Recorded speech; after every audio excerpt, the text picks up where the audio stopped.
김민하 기자 어서 오세요. 안녕하세요. 오늘 주제는요. 미 대선 대진표 확정입니다. 미국 민주당 대선 후보인 조 바이든 전 부통령이 러닝메이트로 카멀라 해리스 상원의원을 지명을 했는데요. 네. 오는 17일부터 20일까지 진행되는 전당대회에서 공식 후보 수락이 이루어질 전망입니다.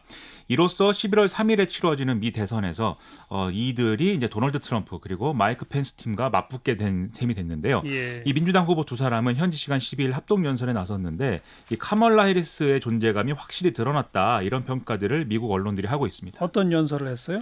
이 트럼프 대통령을 향해서 국민들보다 자기 자신을 더 신경 쓰는 대통령이다. 우리가 처해 있는 어려움을 더 어렵게 만드는 사람이다. 이렇게 비난을 했습니다. 네. 그러면서 특히 코로나19 대응을 제대로 못한 것에 대한 아주 신랄한 그런 비판을 막 퍼부었는데요. 트럼프 대통령은 코로나19와 경기 침체를 감당할 능력이 없다라면서 좀 직격탄을 날리기도 했습니다. 반면 조 바이든 전 부통령에 대해서는 지난 2015년에 사망한 이 장남 보 바이든과 자신의 인연을 거론하면서 이 감성론으로 접근을 했는데 이 보 바이든하고 카멀라 해리스는 2010년대에 각각 델러웨어주와 캘리포니아주에서 이 법무장관직을 맡은 바 있어서 뭐 이런 인연이 있다라는 걸 강조했다는 거죠. 네. 카멀라 해리스 아시아계죠? 이게 정확히는 인도인 어머니하고 자메이카 이민자 출신 아버지에서 태어났다 이렇게 봐야 되겠는데요. 이 카멀라라는 이름도 이 산스크리트어로 연꽃이라는 의미를 갖고 있다고 합니다. 카멀라 해리스는 연설로 자신의 이런 좀 배경 이런 얘기를 좀 능숙하게 좀 풀어냈는데 내 부모님들은 세계 반대편에서 왔다. 그리고 그들을 만나게 한 것이 바로 1960년대의 민권 운동이었다. 그때의 투쟁은 지금도 이어지고 있고 이제 그게 이제 블랙 라이브스 매터이다. 이렇게 설명을 한 것이죠. 예. 만일 이제 민주당이 선거에서 이기면 첫 여성 비백인 부통령이 탄생한다. 이런 의미까지 이어지는 그런 설명이었기 때문에 상당히 이 설명에 대해서 미국 언론들의 반응이 좋습니다. 바로 그런 여성, 그다음 비백인 뭐 이런 등등을 주목해서 러닝메이트로 뽑은 거겠죠. 그렇죠. 이 카멀라 해리스라는 인물을 평가할 수 있는 좀 여러 가지 기준이 있을 텐데 첫 번째로 인종적으로 이제 소수자이다. 이 점이 있다는 것이죠. 그래서 조 바이든이 여러 가지 약점에도 불구하고 무리 없이 민주당 대선 후보 자리를 꿰찬 것도 흑인 유권자의 대부분이 오바마 행정부의 계승자라는 점에서 이제 지지를 했기 때문이거든요. 카멀라 해리스 카드는 흑인 유권자의 지지를 더 강력하게 함과 동시에 최근 미국 사회를 달구는 인종차별에 대한 문제의식을 적극적으로 반영하겠다. 이런 차원의 이제 모습을 드러내는 그런 카드라는 겁니다. 예. 여기서 주목해야 될 것이 조 바이든 입장에서는 이 부통령 후보를 누구로 지명하는지 의미가 다른 후보의 경우보다도 더욱더 특별했다는 겁니다. 왜요? 왜 특별해요? 이 사실 미국 부통령은 정치적 존재감만큼의 권한은 또 갖지 못하는 직책이거든요. 이 상원에서 의장을 겸임을 하지만 뭐 찬반 동수일 때 캐스팅 보트를 행사할 수 있는 뭐 이런 권한 정도고 나머지는 사실 분명하게 부통령만의 권한이다라고 할 만한 것이 그렇게 뭐 분명하지 않습니다. 그러나 대통령 유고 시에 이제 승계 1순위가 되는다는 점이 이제 중요한 건데요. 예. 조 바이든은 1942년생으로 우리 나이로 이제 79살입니다. 이 1946년생인 도널드 트럼프보다도 이제 4살이 많은 그런 나이인데 뭐 유고 뭐 이런 걸 가정하지 않더라도 이 4년 뒤인 81살에 과연 재선에 도전할 것인가 이 의문이 지금 제기될 수밖에 없다는 것이죠.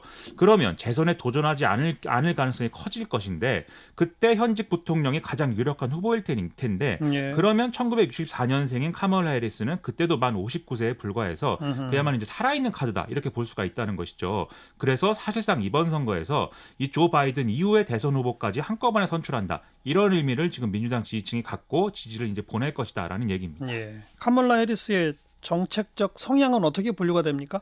지금 카멀라 해리스가 인종적으로 소수이고 또 여러모로 좀 뭐랄까요 파격적인 카드로 보이기 때문에 아마 정책적으로도 진보적일 것이다 이렇게 생각하기 쉬운데요.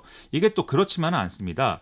일단 부모가 뭐 이민자 출신이고 하지만 둘 다 이제 교수인 엘리트 집안이었던 거고 그리고 본인 역시 캘리포니아주에서 지방검사로 재직을 하면서 어떤 엄정한 법 집행 이런 것들을 강조해온 그런 이력이 있거든요. 예. 그래서 이런 이력 때문에 지난 이제 대선 후보 경선 과정에서는 중도파 이렇게 분류가 됐고 그리고 강경파들의 좀 비판을 받기도 했습니다. 뭐 경찰의 과잉 진압 이런 것들에 충분히 목소리를 내지 않고 있다 이런 거였죠.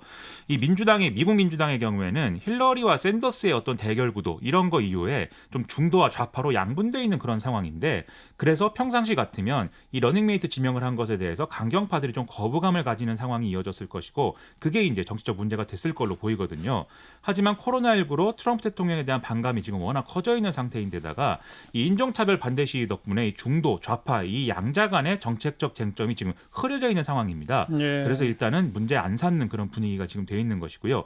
그리고 이제 이 카멀라 해리스의 특징을 또 하나 볼 수 있는 대목이 지금 월스트리트도 이 카멀라 해리스를 지명한 것에 대해서는 굉장히 환영하는 분위기고 지금 금융시장 반응도 좋아서 뭐 S&P 지수가 뭐 굉장히 많이 올랐다 이런 얘기 나오거든요. 그러니까 월스트리트가 이렇게 긍정적이라는 것은 이제 극단적인 좌파 이런 거는 아니다라는 얘기인 거죠. 트럼프 대통령은 반응을 보였나요? 일단 카멀라 해리스가 러닝메이트로 지명됐다라는 소식을 접하자마자 이건 뭐 코로나19 관련해서 브리핑하다 말고 악평을 막 내놓는 그런 상황이 됐는데요. 지난 대선 후보 경선에서 이 카멀라 해리스가 조 바이든에게 무리하게 굴었다라면서 이제 못됐다 이런 표현을 거듭 썼습니다. 그리고 카멀라 해리스는 본질적으로 급진 좌파이고 조 바이든은 결국 권력을 이 해리스에게 넘기게 될 것이다라면서 느린 바이든과 사기꾼 카멀라는 완벽한 조합이지만 그게 미국을 위한 것은 아니다. 이런 메시지가 포함되는 동영상을 트위터에 올리면서 또 좀 악평을 남기는 그런 상황이 이어졌습니다. 못됐다? 또 급진 좌파다?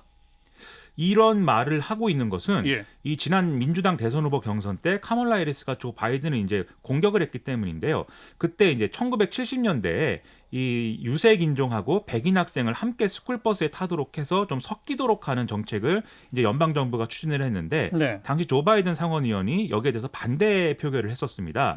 그래서 이때 이 스쿨버스를 타고 좀 나은 학교로 갈 것을 꿈꿨던 바로 그 차별받던 이 소수 인종의 소녀가 카멀라 해리스 자신이었다 이 얘기를 하면서 조 바이든이 인종차별주의자다 이렇게 비난을 했기 때문에 예. 이게 이제 양자 간에 이제 상처로 남아 있는 상황이거든요. 예. 그리고 급진좌파다 이런 규정은 카멀라 해리스가 코로나19가 이제 문제가 되는 기간 동안에 매달 $2,000 정도의 이런 비용을 국민에게 지급하는 법안에 찬성을 했다. 이 점을 들어서 이제 급진좌파라고 하고 있는 건데요. 즉 인종적 이념적 이간질을 이제 도널드 트럼프 대통령은 하고 있는 것입니다. 네. 후보군이 확정됐으니까 이제 대선 분위기는 좀 달아오를까요? 그럴 것 같습니다. 일단 코로나19 때문에 지지자들이 군집하는 대형 연설 이런 거는 불가능한 상황인데 이게 지금 이번에 카멀라 해리스 지명을 공식적으로 밝히고 소개하는 연설 역시 청중이 없는 체육관에서 취재진만 데리고 이제 진행이 됐거든요. 예. 그렇지만 지금 트럼프 행정부가 야기한 정치적 대결 구도 때문에 상당히 분위기가 뜨거운 그런 이 상황이고요. 조만간 TV 토론 일정이 확정되고 이제 공개가 될 것인데 미국 민주당 지지층은 검사 출신인 카멀라 해리스가 이 트럼프 펜스 팀을 그야말로 요리하는 장면을 고대하는 그런 분위기입니다. 이 조 바이든도 직접 생선처럼 뭐 발라버릴 것이다 이렇게 얘기를 하고 있는데요. 예. 아마 전 세계의 이목도 좀 집중이 될 것 같습니다. 알겠습니다. 김민하 기자 수고하셨어요. 고맙습니다.